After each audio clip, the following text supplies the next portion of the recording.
Good evening. You're watching The Lead, the program where you get the news and the perspective of the country's top editors. I'm Amitabh Revi.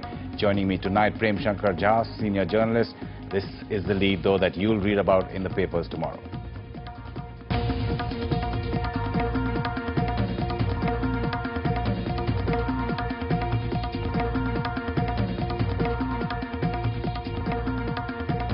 This is the situation on Srinagar's airport road. That's right, airport has been shut.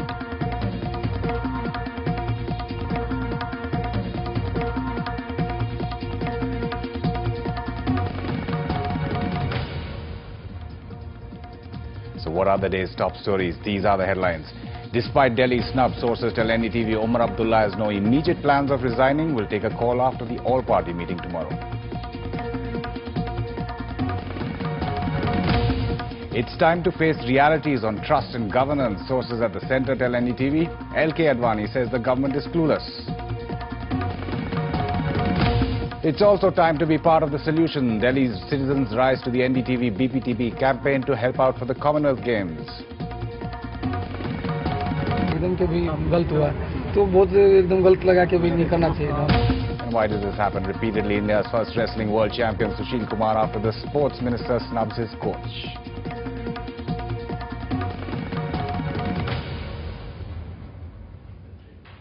The second day of curfew in the entire Kashmir Valley. Is that the only way to stop the anger on the streets? But that could be at best a short-term measure. All eyes are now on a series of high-level meetings.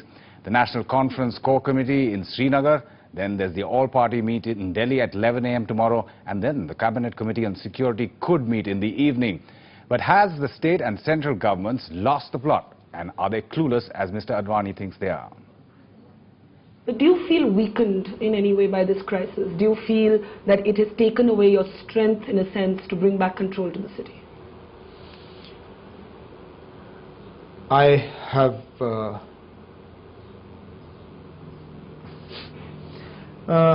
there are no easy answers for that question. This has been a huge setback for me, personally and politically as well. And I've got to build it back brick by brick. That's honest. It's the truth. The Jammu and Kashmir Chief Minister, a little over a month ago, conceding the hit his personal credibility had taken in the valley's now 3-month-long crisis. But if Omar Abdullah planned to change things around, it didn't quite happen.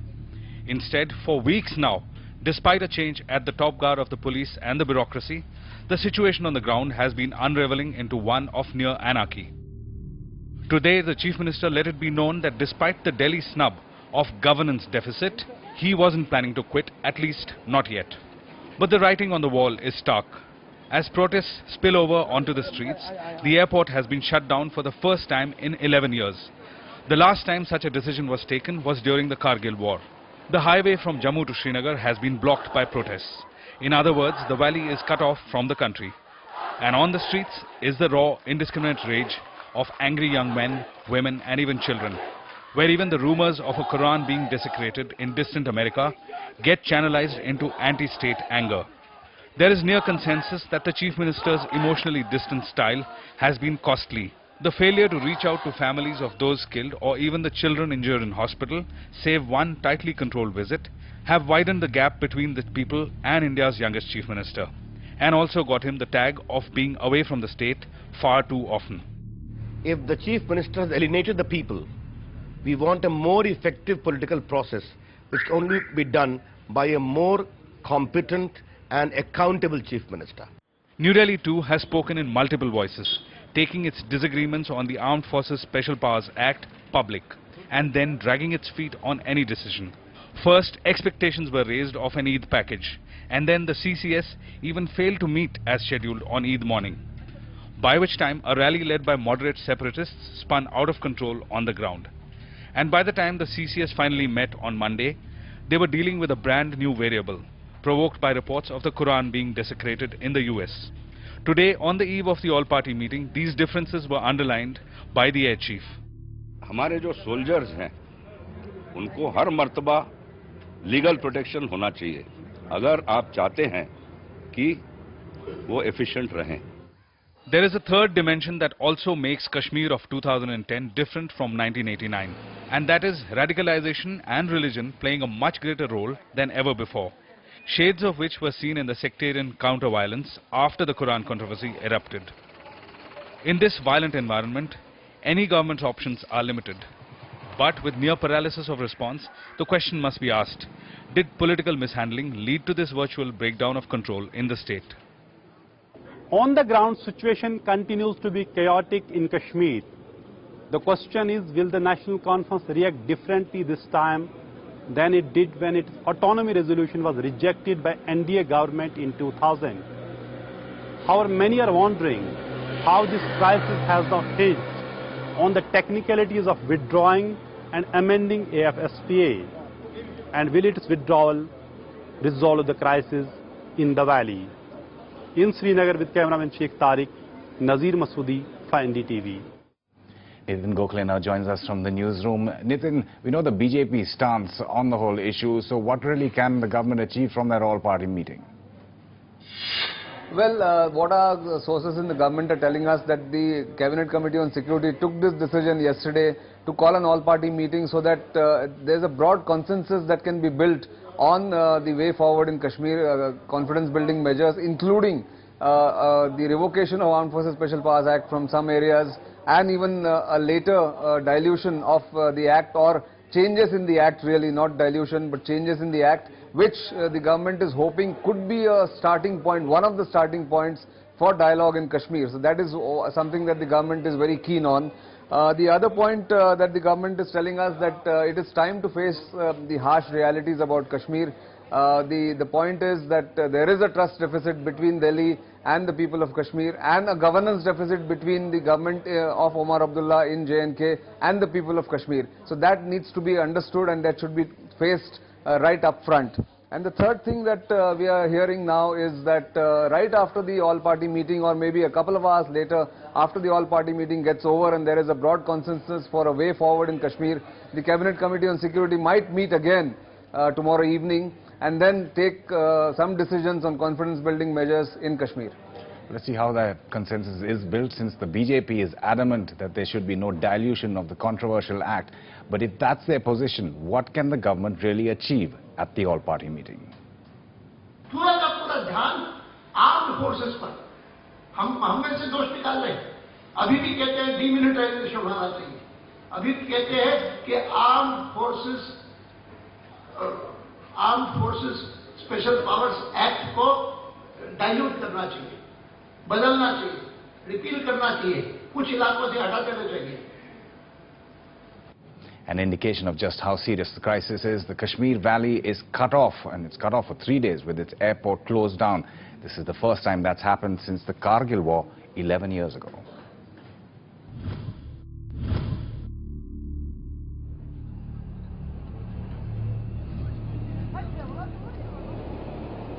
A first since the Kargil War. No flights to the Kashmir Valley. Airlines have suspended their operations for the next 3 days as the valley remains on the edge. Ironically, no one's willing to explain who or what prompted them to do so. Sources say the decision was taken after the state government could not give the airlines a categorical assurance of providing safety to their passengers or their staff. Srinagar Airport has been closed since the 2nd of September because of upgradation work. So for the past 12 days, flights to and from Srinagar are operating from the Avantipura Air Base. This was specially done after the Prime Minister's office directed the Aviation Ministry to ensure air connectivity to the valley. But on Monday, in some pockets of the 32-kilometer-long highway between Avantipura and Srinagar city, there was trouble. Pampore and Letpura on the route to Avantipura Air Base saw violence, and 3 people were killed. This is the aftermath of mob fury on Monday on the Srinagar airport road. This first time we are getting access to this area to see the magnitude of the damage caused during the clash and protests. Sources in the Aviation Ministry say air operations will become normal once the Srinagar airport reopens by the weekend. In Srinagar with Nazir Masoodi, Sandeep Phukan, NDTV. Prem Shankar Jha, senior journalist, is with us to give us his perspective of this big story. We know the BJP's position. What really can the government achieve? Well, one thing I must say straight away is that if you withdraw the Armed Forces Special Powers Act when you're in the middle of something that is close to a civil war, that is asking for trouble. But it's not the army that's involved in controlling this situation that you're calling a near civil war. The point is, Armed Forces Special Powers Act is purely symbolic. The army is not involved, you're quite right. What is the message you will send to the CRPF? The real problem is the Disturbed Areas Act, which is used to shield the CRPF. The next thing will be the demand that the CRPF, the Disturbed Areas Act, must go. I think both must go. If they had both gone on the 10th of June or 11th of June when Tufail Mattu first died, the first boy who died, I can tell you the valley would have been totally different, and maybe Umar Abdullah's government would have survived. But you spend your time sort of, scratching your stomach trying to understand what to do, and time keeps going and you have no concept of the importance of time, and people keep dying and families keep going into inconsolable grief. But is that realistic? And then you expect that you can do the same thing 3 months later? Is that realistic, both the Disturbed Areas Act and the AF? Yes, I'll tell you why. It was realistic, because until very recently, there was not even one gun in the hands of the militants. Now, for the first time, 2 policemen have been killed today. But the fact is that it is not enough to do something like this. You can only do this when a situation exists in which you do not feel that you need the army. The army can still be called out in aid of civilian authority. Civilian authority must be prepared to call it out, and the civilian authority will do that if it feels that this is a way of getting control to basically a good situation. Sure. When there's a bunch of madcaps, some fellows who climb up onto a thing and start trying to burn a building all of a sudden, in a generally peaceful situation, the lunatics, you then do that. But if there's a general unrest, you cannot do that. So what you've got to do is take steps that will bring down the unrest. And the most important thing is, why is there unrest? Because you had a government there which kept firing on civilians, killing them when they were throwing stones. Admittedly, they're pretty hard. Huh? And talking about admitting, the centre saying it's admitting that there's a trust deficit between the centre and the people of Kashmir, and a governance deficit between the state and their people. So how do you bridge those in this kind of situation? These are idiotic statements. That trust deficit has existed ever since the first boy died. And these are phrases produced by people who can't think. They need to find some kind of a catchphrase, and then suddenly they try to sound as if we know everything. They know nothing. The problem, there is no capacity in government today to build a scenario that if we do this today, what will happen 10 days from now, or worse still, if you don't do anything, what will happen? This government is paralyzed by its own internal divisions, but even more so, it is paralyzed because, particularly in the Home Ministry and the security establishment, they have absolutely no concept of how to deal with the political situation. Talking about paralysis, Delhi is often paralyzed by the weather nowadays, but the controversies and the problems before the Commonwealth Games have been threatening its success. But NDTV and BPTP now have started a campaign for all of you out there to be a part of the solution. But it's not just controversy and bungling. The weather gods also seem to be conspiring against the games. Delhiites had a tough time reaching their offices this morning. The city police conducted trials on exclusive lanes for the Commonwealth Games during peak office hours. There were long queues of vehicles on the roads where the rehearsals are being conducted. On 4 stretches, in fact, for 2 hours from 8 a.m. onwards, there was that, so frustrating bumper-to-bumper traffic. Well, several community-based groups, mainly the informal sector workers, are organizing coordinated roadblocks and chakka jams in 10 different locations. They are demanding that the displacement of shanties be stopped, the recent cancellation of thousands of ration cards be reversed, the payment of temporary workers across the city be given. And 9 a.m. onwards, they will target the office traffic at ITO Crossing, at the Noida Mode, at the Chandigarh-Delhi Highway, at the Raj Nivas Marg, Ogla intersection, and the DU Arts faculty. It's another harrowing day for commuters. But Suresh Kulmadi seems to have solutions for everything, even if they don't work on the ground. Yeah, traffic problems would be there. But now that we've got a metro, right from the airport to the Games Village, from the Games Village to all the venues. So all you have to do is more people travel by metro, by public transportation. We got lots of low-floor buses which have been got by the Delhi government. Go by public transportation, leave your cars behind. If you go by cars, you pull in your car. All the people should pull in and go. So I think we can manage, it will be manageable. Will we really manage? The Met Department now says that the monsoon will only start withdrawing towards the end of September, and there are also chances of rain in October, 15 to 20% in fact. Commonwealth games के दौरान पिछले 110 वर्षों के आंकड़ों के आधार पर 15 से 20% probability है वर्षा होने की। तो ये एक तथ्य है जो कि आंकड़ों पर आधारित है। Well, we've seen all the problems and the controversies. We'll be trying to start this campaign to get the citizens of Delhi involved. Do you think these games will be a success at the end? Because often there is controversy. Even for the Football World Cup, there was a lot of speculation, but at the end it was fantastic.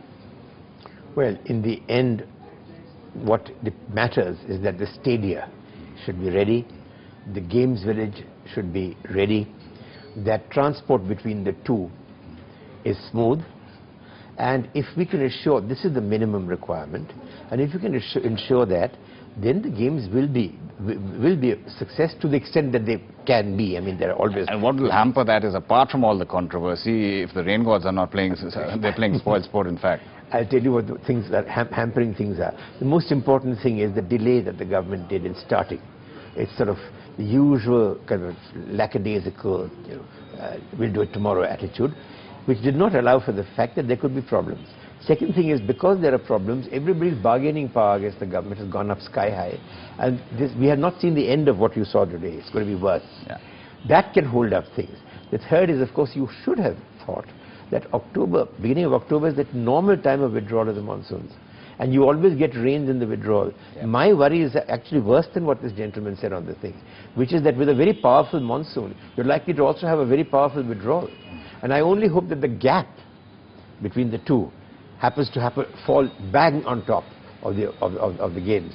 The withdrawal could be as late as mid-October. And I just hope that happens, and I keep my fingers crossed. But otherwise, we're truly in trouble.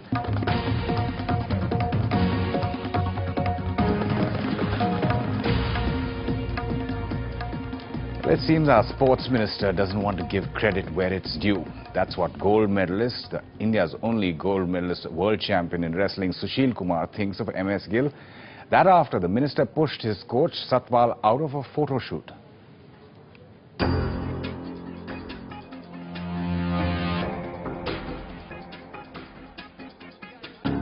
A gold medal at the World Wrestling Championship, and everyone was ready to strike a pose with Sushil Kumar. Well, not if Sports Minister MS Gill had his way, who in fact even managed pushing Sushil's coach Satpal out of the photo shoot. The Dronacharya awardee left wondering what wrong had he done. अब वो क्या उनकी सोच थी तो ये तो मैं तो उनके बारे में नहीं बता सकता, लेकिन हमारा तो एक बेस्ट है कि एक बच्चों को बेस्ट वो देना, कोचिंग देना, और हमारा काम है कोचिंग करना, बच्चों को पैदा करना.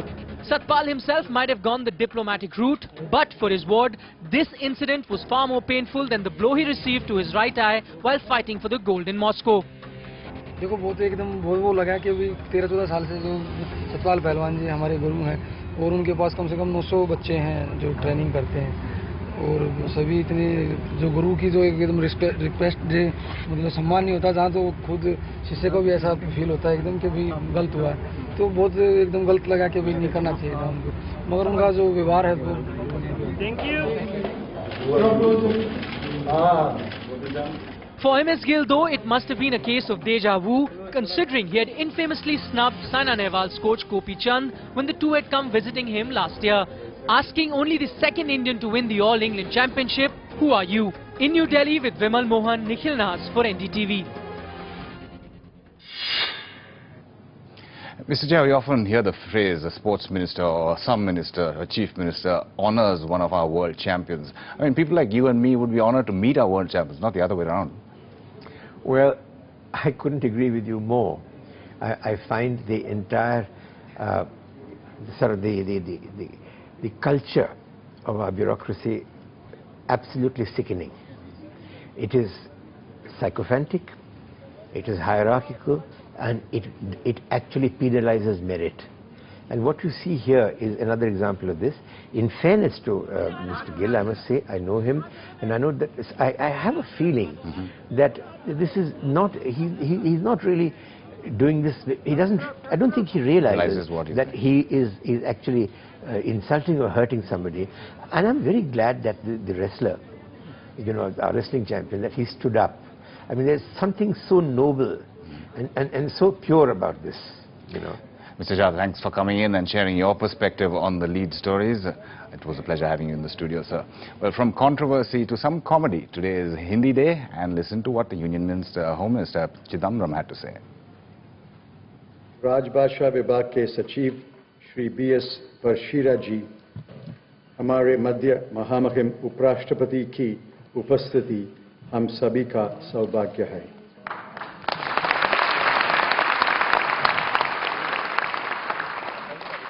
हम उनकी गरिमामयी उपस्थिति तथा राजभाषा कार्यान्वयन के क्षेत्र में उत्कृष्ट कार्यों के लिए संस्थाओं, संगठनों एवं व्यक्तियों को पुरस्कार प्रदान करने के लिए उनकी सहमति के लिए हार्दिक आभार प्रकट करते हैं।